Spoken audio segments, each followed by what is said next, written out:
ఉన్న బంగారాన్ని విడిపించి ఆ రోజు ఆన్లైన్ రేటుకే మేము కొంటాం. Sharma gold company. వైసీపీని కేసులు వెంటాడుతున్నాయి. అధికారంలో ఉన్న సమయంలో అసభ్య పదజాలాలతో ప్రతిపక్ష నేతలపై, మహిళలపై చేసిన పోస్టుల ఆధారంగా ఏపీ పోలీసులు అరెస్టులు చేస్తున్నారు. ఇప్పటికే చాలా మంది అరెస్ట్ అయ్యారు. ఇంకా రాష్ట్ర ఫ్యాన్ పార్టీ, సోషల్ మీడియా కార్యకర్తలతో పాటు వైసీపీ నాయకులపై ఫిర్యాదులు వెలువెత్తుతున్నాయి. కడప జిల్లా వ్యాప్తంగా వైసీపీకి చెందిన సోషల్ మీడియా కన్వీనర్లకు పోలీసులు 41A కింద నోటీసులు జారీ చేశారు. నోటీసులు అందిన వారి జాబితాలో Kadapa MP YS Avinash Reddy, PA Raghava Reddy కూడా ఉన్నారు. నోటీసులు అందిన వారు విచారణకు హాజరు కావాలని కోరినట్టుగా సమాచారం. తాజాగా వైసీపీ ఫైర్ బ్రాండ్ మాజీ మంత్రిపై విశాఖకు చెందిన లా విద్యార్థిని సత్యాల అంజనప్రియ ఫిర్యాదు చేయడం ఇప్పుడు సంచలనంగా మారింది.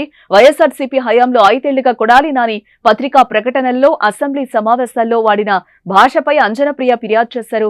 అధికారిక కార్యక్రమాల్లో తెలుగుదేశం పార్టీ జాతీయ అధ్యక్షుడు, ప్రస్తుత ముఖ్యమంత్రి నారా చంద్రబాబు నాయుడు, టీడీపీ జాతీయ ప్రధాన కార్యదర్శి నారా లోకేష్ పై అవమానకరమైన రీతిలో అసభ్య పదజాలం ఉపయోగించారని, దుర్భాషలాడుతూ వ్యక్తిగత దూషణలకు పాల్పడ్డారంటూ ఆమె ఫిర్యాదులో పేర్కొన్నారు. కొడాలి నాని వ్యాఖ్యలు వారి పరువు నష్టం కలిగించడమే కాకుండా సామాజిక మాధ్యమాల ద్వారా వారి వ్యక్తిగత గౌరవాన్ని, కుటుంబ ప్రతిష్టను దెబ్బతీశాయని ఫిర్యాదులో తెలిపారు.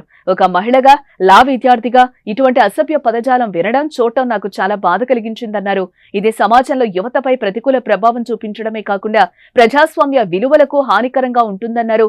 యువతలో ఇది విషపూరితమైన ఆన్లైన్ సంస్కృతిని సృష్టించటాన్ని ప్రోత్సహిస్తుందని, ఇటువంటి ఉపేక్షిస్తే యువత వీటిని ఆదర్శంగా తీసుకునే ప్రమాదంగా ఉందని ఆవేదన వ్యక్తం చేసిన అంజనప్రియ ఏ విషయంలో కఠిన చర్యలు తీసుకోవాలని పోలీసులను కోరారు. బహిరంగ వేదికలపై దూషించే పదజాలం, అవమానకరమైన వ్యాఖ్యలను మరెవరూ ఉపయోగించకుండా కొడాలి నానిపై అత్యవసర చర్యలు తీసుకోవాలని తెలిపింది.